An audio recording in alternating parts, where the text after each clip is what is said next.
Salut, ici Maps! C'est l'heure de découvrir les nominés pour les rendez-vous du premier roman 2023-2024. Donc, on est aujourd'hui le 22 août. Les nominations sont finalement sorties. J'y croyais plus. Le dernier post sur la page Facebook des premiers romans, c'était genre le 24 mai. Il n'y a pas eu d'annonce genre ça s'en vient! Le 22 août, ça va se passer. C'est mon club de lecture qui m'a annoncé que ça allait être le 22 août. Donc, puis même à 10h, habituellement, je pense que ça sortait à 10h. À 10h, j'étais là, puis il n'y a rien qui se passait. J'ai vu les filles d'Occupation Double être dévoilées, mais c'est pas ça que je cherchais. Donc, à 11h, j'étais comme, à quelle heure ça va sortir? À 1h. Finalement, à 11h15, j'ai vu que le site avait été updaté, puis que la mention 2023-2024 avait été ajoutée. Fait que là, je me suis dit, oh my god, faut que j'aille filmer. Puis là, je voulais plus rien voir, je voulais pas me faire divulgacher. En allant rapidement sur Facebook, j'ai vu le post, puis là, j'ai fermé mes yeux. Je pense que j'ai vu un titre. Je pense, puis là, je vais être complètement honnête avec vous, parce que je suis pas une très bonne comédienne. Je pense que j'ai vu Je suis un aréna. Je me sais plus exactement le titre, mais j'en avais parlé. En tout cas, aujourd'hui, mon objectif, c'est de regarder, de prendre connaissance des rendez-vous du premier roman, parce que je vais lire les 8 titres d'ici, techniquement, on a jusqu'à mi-février, mais mon objectif, c'est quand même de les lire assez rapidement dans les prochains mois. Donc, prendre connaissance, vérifier mon badge d'enquêtrice. Donc, si j'ai 1 à 3 titres, on va dire que je suis comme niveau beginner, là, tu sais, c'est pas enquêtrice pantoute. 4-5 niveau intermédiaire, 6-7 niveau expert, et si j'ai 8 sur 8, je me considère comme une complète enquêtrice littéraire. Je pense pas être capable d'avoir les 8 titres, parce qu'il y a peut-être des, il y a des maisons d'édition que j'ai pas regardées, qui ont peut-être soumis leurs affaires, avec, il y a quand même une possibilité d'erreur, une petite marge. Donc, je pense que je vais être au mieux dans expert. Si je suis moins que ça, je pense que je vais être quand même un peu déçue, parce que j'ai travaillé fort, mais c'est la vie. Donc, autre chose, oui, c'est ça. Donc, on va prendre connaissance des titres ensemble, et à la fin, je vais faire un ranking. Selon moi, les résumés et tout ça, qu'est-ce que va être mon ranking à la fin de mes lectures, puis on va reprendre ce segment-là à la fin de mes lectures, voir si j'avais raison, si je me connais bien, si les résumés m'ont donné assez d'informations pour savoir quel titre j'allais apprécier le plus et le moins. Donc, je suis tellement énervée. On y va, je pars ma tablette. Donc, premier roman 2023-2024, je pars l'enregistrement pour regarder ça avec vous, puis je laisse le moniteur de bébé pas trop loin pour voir si mon fils se réveille, parce que de ce temps-ci, les siestes sont pas longues. Donc, premier titre. Oh non, ils ont comme tout mis en même temps. Oh non, j'aime pas ça, j'aime pas ça. Oh, pourquoi ils en ont mis 2? Oh, ok, bon. Ben, le premier titre, en tout cas, Le plein d'ordinaire, Étienne Tremblay. On l'avait vu ensemble. C'est un ouvrage qui a été publié le 28 mars 2023, 320 pages, quand même un bon petit livre, publié par Les Herbes Rouges, Le plein d'ordinaire d'Étienne Tremblay. Donc, si vous vous souvenez, là, on va suivre un gars, puis on va être comme dans ses pensées, un gars bien ordinaire finalement. Ici, on a un petit peu plus d'informations. L'été à Boucherville, ce fameux été entre le secondaire et le cégep, où on sent qu'on va devenir quelqu'un, mais on ne sait pas trop encore qui au juste. Mathieu travaille de nuit dans une station d'essence, un emploi de choix pour faire l'expérience de la solitude et de l'aliénation. Mais ça s'endure. En cachette des caméras, il peut fumer à sa guise 3 grammes de pot par nuit. J'ai aucune idée de ce que ça veut dire, la quantité. J'ai jamais fumé de ma vie. Des cigarettes volées en masse, lire parfois Paix et guerre, souvent un Tintin, et manger à quelques astuces pour piger dans les présentoirs. De toute façon, c'est temporaire. Mathieu le sait, il est promis à un grand avenir et sera poète, pas de doute. Ou peut-être philosophe, comme son ami Dom. Pour y arriver, il doit entretenir une distance entre lui et le monde, sauf avec Val, cette collègue qui lui a tellement tapé dans l'œil qu'il lui écrira certainement bientôt ses plus beaux poèmes. Ressuscitant avec adresse les moindres détails de la vie banlieusarde de la fin des années 2000, Étienne Tremblay nous plonge dans le discours intérieur de Mathieu bardé d'illusions. Donc ça, c'était ce que j'avais lu, un adolescent comme dans tant d'autres, bête avec sa mère, maladroit avec les filles et persuadé d'être exceptionnel. Ce livre-là, je trouve que c'est difficile à classer dans ma tête parce que j'ai l'impression que c'est l'écriture qui va vraiment me le vendre ou non. Fait que je vais le mettre comme milieu pour l'instant. Je vais le mettre milieu 4. C'est parce qu'avant, on en faisait 10, fait que j'avais 5 en tête, mais je vais le mettre à 4. puis on verra c'est quoi les autres titres. Donc, en tout cas, il y en a un que j'ai découvert. On va retourner à la page sans trop se spoiler. L'autre aussi, je l'avais vu, donc Atlantique Nord de Romane Bladou, publié chez La Peuplade le 7 mars 2023, 264 pages. Donc, celui-là, il me semble que j'étais moins certaine. Il y avait plusieurs personnages. Camille, William, Lou et Célia. Je sais pas comment j'ai fait ça, mais ça, c'est 4 personnages. Donc, ça a l'air un petit peu plus, comment dire, nature et tout. Il y a les baignades de Camille, provisoirement échouées sur la péninsule de Bonavista à Terre-Neuve. Les couleurs qui dansent sous ses paupières n'apaisent que pour un instant sa soif de renouveau. En Écosse, un garçon brillant, William, à la plus jolie maman de l'île de Mull, je sais pas comment dire ça, M-U-L-L, Mull. Il arrime ses jeux à la cadence des marées et perce des trous dans les bottes de sa mère pour lui redonner le sourire. Chercheur en biologie marine, Lou a, lui, abandonné son amoureuse bretonne pour rejoindre l'Islande. La lumière rare lui offre là un manteau propice au deuil et au dérobable du cœur. Et enfin, Célia. En Bretagne, à l'aube de ses amours et déjà nostalgique, l'adolescente est attentive aux vibrations subtiles du dehors et au goût du sel sur ses lèvres. Du bout à l'autre de ce voyage en Atlantique Nord, ces morceaux d'existence se répondent, se réfractent et diffusent leur clarté sous l'œil scrutateur des poissons migrateurs.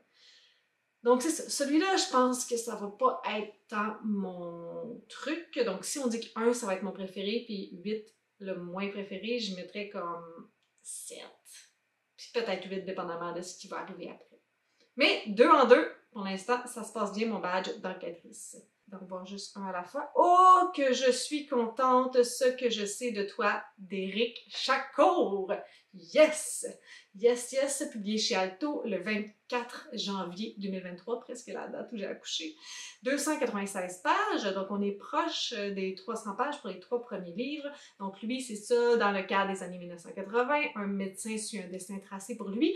Entre son dispensaire et le prestigieux cabinet hérité de son père, Tarek n'a que peu de place pour se poser des questions. Mais la rencontre d'un être que tout semble éloigné de lui ébranlera son mariage, sa carrière et ses certitudes, ne lui laissant plus d'autre choix que l'exil. De la communauté levantine d'Égypte aux hivers montréalais, du règne de Nasser jusqu'à l'aube des années 2000, Tarek fuit, erre et se souvient. Mais c'est-il qu'à plusieurs milliers de kilomètres, quelqu'un raccommode les lambeaux de son histoire et tente de remonter chapitre après chapitre le cours de sa vie? Récit d'une absence et d'une réconciliation, ce que j'essaie de toi brosse avec délicatesse, humour et sensibilité le portrait d'un clan déchiré et d'une société en pleine transformation. Ce premier roman d'Éric Chacour révèle un auteur à la langue ciselée, à l'esprit lumineux, habité par une compréhension profonde de la nature humaine. Un livre qui embaume l'ail, l'anis et les secrets de famille. Je sais pas si j'ose le mettre en 1. On va dire 2 pour le moment, puis on va voir ce qui s'en vient après. Donc, oh! Lui, je ne l'ai pas vu passer. L'art des mélèzes de mémoire d'encrier. Et en plus, j'ai fouillé mémoire d'encrier. Mais là, je pense que je viens de me rendre compte de quelque chose. Je pense que je vous ai parlé de Hors Sol, puis j'ai vu qu'il était publié comme bientôt. Ça se peut-tu que j'ai fait une erreur? En tout cas, ben oui, possiblement, ça se peut.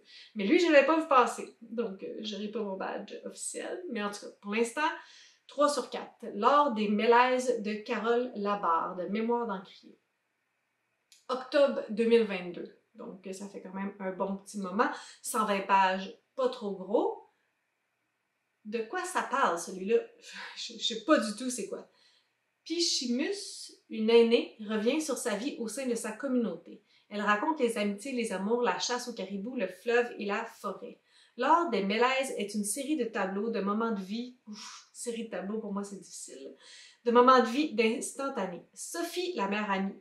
Mathias, le fils qui meurt sans jamais mourir. Adeline, l'adolescente révoltée. Et puis, il y a Xavier, l'amour de sa vie. Xavier dont l'histoire est portée sur le dos d'une rivière.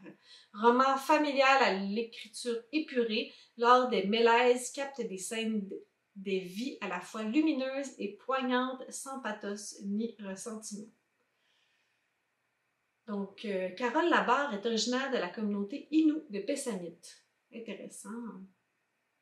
Je ne connaissais pas cette autrice. très contente pour elle et pour la représentation. Mais moi, je vais le mettre en 5e position. Je vais essayer de me souvenir des positions que je donne. Donc, on continue avec Sauf quand je suis un aréna. Donc, celui-là, c'est celui que je me suis spoilé, sans faire exprès. Donc, Frédéric Marseille, Les éditions de ta mère, publié le 12 septembre 2022, 176 pages. Donc, celui-là, tout doux du début de saison. Demander à ma mère sa clé pour refaire des doubles de la porte principale, vérifier avec Madame Elisabeth qu'elle a retrouvé son box 10 000 mètres dans le garage, regarder au moins une fin d'après-midi dans les yeux, sans tomber, aller en ville, racheter du bacon pour la semaine de relâche. Il n'y a pas de point. Il n'y a pas de point. Donc, ça doit être des extraits du livre, mais c'est comme juste des phrases avec des majuscules, mais il n'y a pas de point.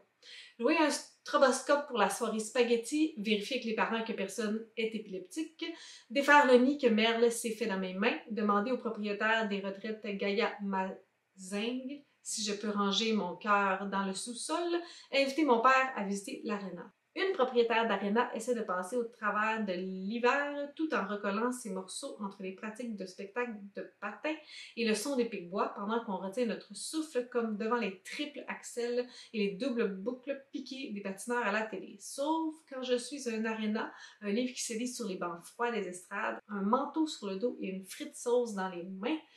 Ouh, je suis plus sûre! Quelle place qui reste? Il reste-tu 6? En tout cas, je verrai, je les mettrai en ordre après parce que je suis tout mêlée. Mais je suis plus sûre. Mélas de fantaisie.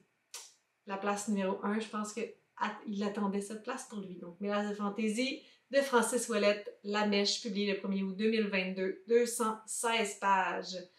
Rue Poupard, Centre-Sud, décembre 1976, un nouveau-né échappe au rat inexpérimenté de sa mère et déboule les marches du bloc appartement. Au moment de se fracasser le crâne, ce mot-là me donne...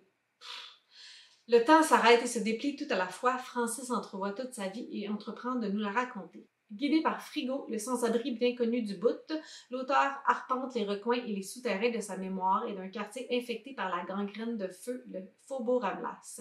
Fresque tour à tour hilarante et troublante, Mélas de fantaisie est constellée de personnages réels, plus grands que nature, dont Ticris, la blonde à Josette, Lil Mike, le saxophoniste déchu, et Raymonde, championne indisputée de berce au thon.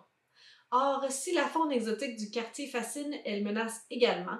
Laissé à lui-même, Francis tentera d'embrasser et d'esquiver la vie comme il peut. Anyway, comme il dit, quelque part entre la vie devant soi, la psychomagie d'Alejandro Jodorowsky et le cinéma opulent d'André Forcier, Mélas de fantaisie est un récit gargantuesque truffé de morceaux de bravoure inoubliables. Je pense que je vais le mettre en 1. Avant ce que je sais de toi. Donc là, on est à 6 et il y en a juste un que j'avais pas prédit. Il en reste 2 à découvrir. Oh! Boréal! Tu m'as trahi! Je l'avais pas vu celui-là. La maison de mon père de Akos Verbocci, Boréal. J'avais essayé de trouver en plus sur Boréal, mais il me semble que le site était mal fait puis j'arrivais pas. Puis j'étais donc bof. Je me suis fait trahir. Publié le 7 mars 2023, 330 pages. De quoi ça parle? Un homme débarque à Budapest, sa ville natale, par un chaud matin d'automne pour un séjour d'1 semaine.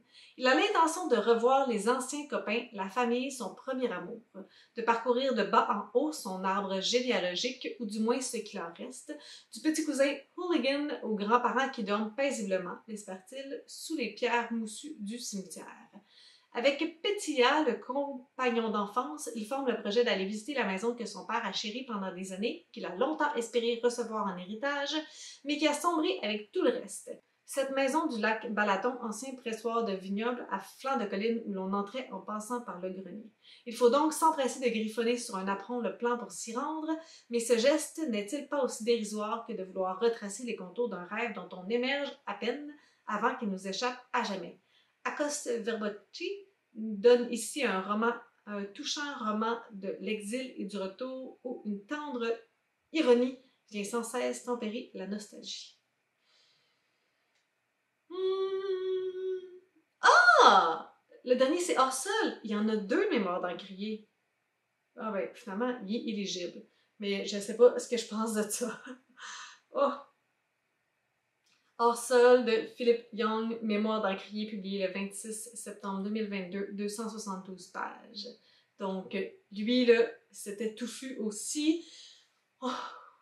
Agronome portugais exilé en France, Alvar cherche un paradis hors du monde. Il débarque à Montréal où il croit trouver cet Éden dans une serre hydroponique sur le champ des possibles dans le Mile End.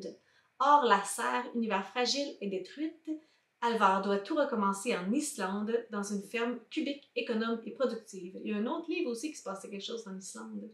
L'avenir de la production agro-industrielle. Amoureux de Henrika, sa collègue, Alvar rêve de trouver ancrage auprès d'elle et de l'enfant qu'ils attendent dans la belle solitude du fjord. Or, hors sol, comme les plantes qu'il cultive, Alvar est confronté à sa condition de nomade sans racines. A-t-on besoin de lui dans cette communauté tissée serrée où les femmes fortes élèvent seules leurs enfants? OK. Donc, disons que je veux dire, 1, mélasse de fantaisie. 2, ce que je sais de toi. 3, l'art des mélèzes. 4, hors sol. Non, je pense que je vais mettre 5, le plein d'ordinaire. 6, la maison de mon père. 7, sauf quand je suis un aréna. 8, Atlantique Nord. Donc, il y en a 2 que j'avais pas découvert, ce qui me donne un score de 6 sur 8. Donc, je suis une experte, mais à la limite de l'intermédiaire. Puis c'est Boswell, parce qu'il y en a un que j'avais fait le tour de cette maison d'édition-là, les éditions Ta Mère, donc je l'ai juste manqué. Puis Boréal, je sais que je n'ai pas fouillé autant que j'aurais dû, donc celui-là, je le prends personnel. Voilà les premiers romans. Est-ce que vous allez participer cette année? Qu'est-ce que vous pensez des sélections? On peut peut-être faire une dernière petite chose avant de se quitter, soit d'aller voir qui était le comité de sélection pour les premiers romans cette année. Je ne sais pas s'ils vont nous le dire, l'année passée, ils nous l'avaient dit. Le comité de sélection cette année, Pascal Brisson-Lessard, je ne sais pas c'est qui, Anne-Isabelle Tremblay et Myriam Vincent. Donc, Myriam Vincent, qui est l'autrice de Furie, qui a gagné là, 2 ans. Donc, c'est intéressant. Je ne sais pas si c'est un petit peu problématique, par contre, parce qu'elle travaille pour Poète de Brousse, mais je pense qu'il n'y avait rien d'éligible pour Poète de Brousse cette année. Donc, c'est peut-être moins problématique dans ce sens-là, vu qu'elle ne pouvait pas être influencée, vu qu'ils n'ont sûrement pas proposé des titres. Voilà! Pour l'instant, je sais pas. J'ai l'impression que il y a plus de romans qui vont pas me plaire que de romans qui vont me plaire. Mais on dirait que c'est tout le temps le sentiment que j'ai.